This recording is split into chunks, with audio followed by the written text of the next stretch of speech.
Alright, so I've tried a lot of different ways of trimming brass, and brass is always a tedious process at best. And this is what I think is probably the easiest way to trim brass, as well as one of the most consistent ways of trimming brass. And that is, I actually use a combination of a couple things. So this is the Lyman E-ZEE trim cutter, which has some pilots that go into the end of a cutter. You know, this one here is for 30-06, but anyhow, you pull that out, you push this in, you tighten the set screw, and it gives you a cut from here to there. And it's extremely consistent. And the Lyman cutter actually comes with this piece here. And this just uses a regular Lyman shell holder that slides into this thing, and that goes right through the shell holder, holds it in place, and then it presses up against the bottom of the case.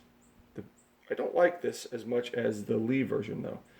The Lyman stud, actually for a large primer, goes into the primer pocket a little bit.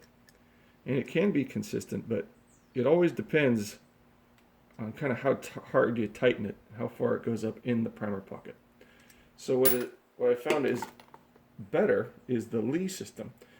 So Lee has these little studs with these little shell holder pieces that screw right on the end here. And what I did was I took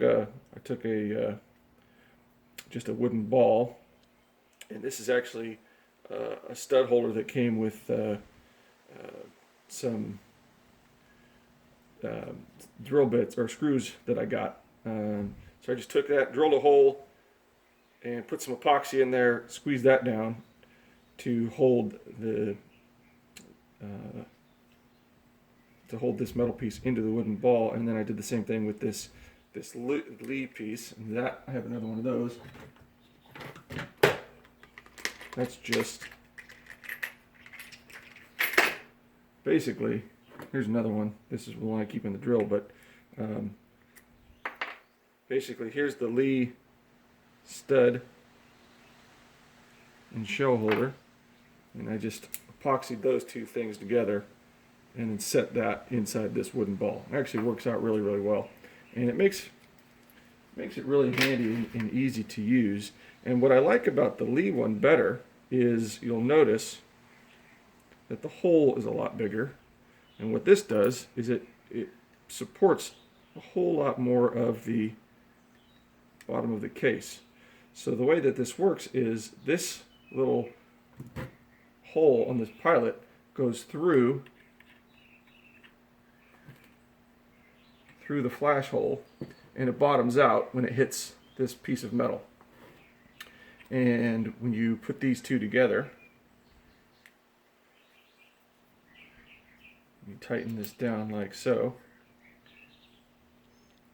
it gets it right flush with the base of the case there.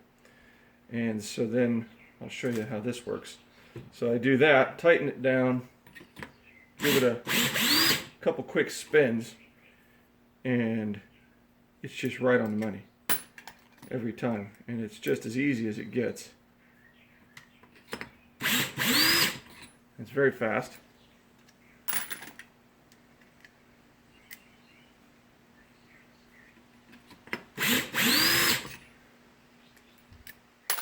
Extremely fast, extremely easy.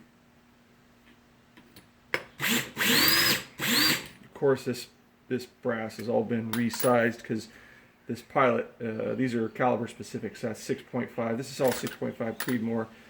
You resize them, of course, before you trim them. But it's super easy, super fast. You know, then all that's left, of course, after you trim to length, is then you take chamfer and deburr, and it's just perfect.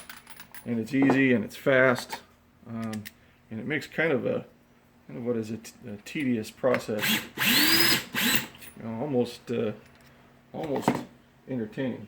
What also I like about these things is that it's just really accurate. So this is 6.5 Creedmoor.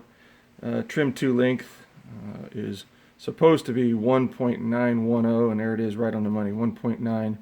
And every single one of these things is that way. So anyhow, there's other ways of doing it. You know, this is my grandpa's old Forster lathe trimmer that he gave me, and I really like this as well. You know, this you put in a vise, and then you put these on there, and you push it in, and you know, kind of hold it together and clamp it down, and you trim, and then whoops, well, you don't drop it, but you trim it, and then you know, it's pretty good. But what I've found is that this Lyman setup is actually faster, easier, and more consistent than these lathe trimmers. So anyhow, that's it for now. All right.